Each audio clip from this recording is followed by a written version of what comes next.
जो आज का सामाजिक समस्या हो कुल काम ठीक हो, लेकिन हम तो यह कहा अपने मुख्यमंत्री जी से कि साढ़ भैंसा छोड़ावत हुआ दोनों में दिक्कत ना हो। लेकिन जैसे बहन मायावती जी सफाई कर्मी कितना वैकेंसी निकाल देने कि आज लोग मजा लेते हो और रोजगार का साधन हो। ये सही 5-6 लाख कम से कम वैकेंसी निकालना कि जितना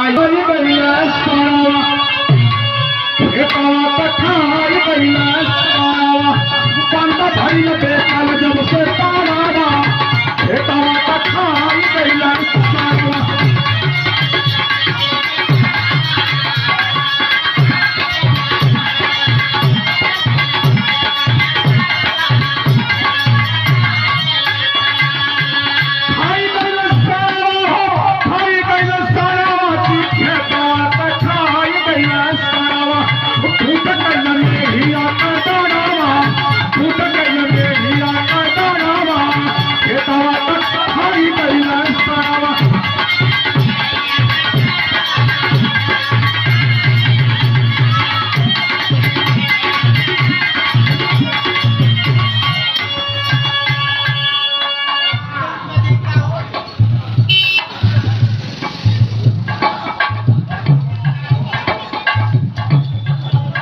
बहुत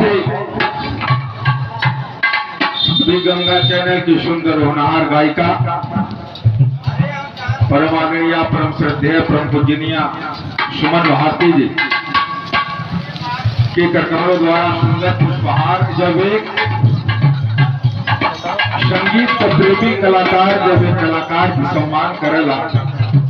तो हमारी उम्र में जरूर ज्यादा हर चढ़ गईले मातैया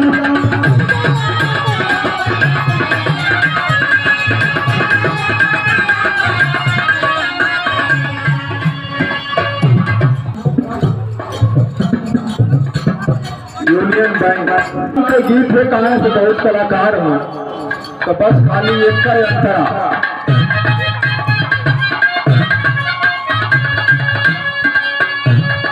मसूरी धान हर चढ़ गईले मकैया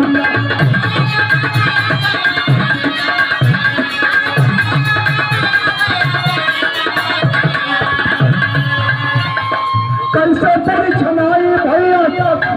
कैसे पड़ी छनाई भैया चढ़ गईले सरसैया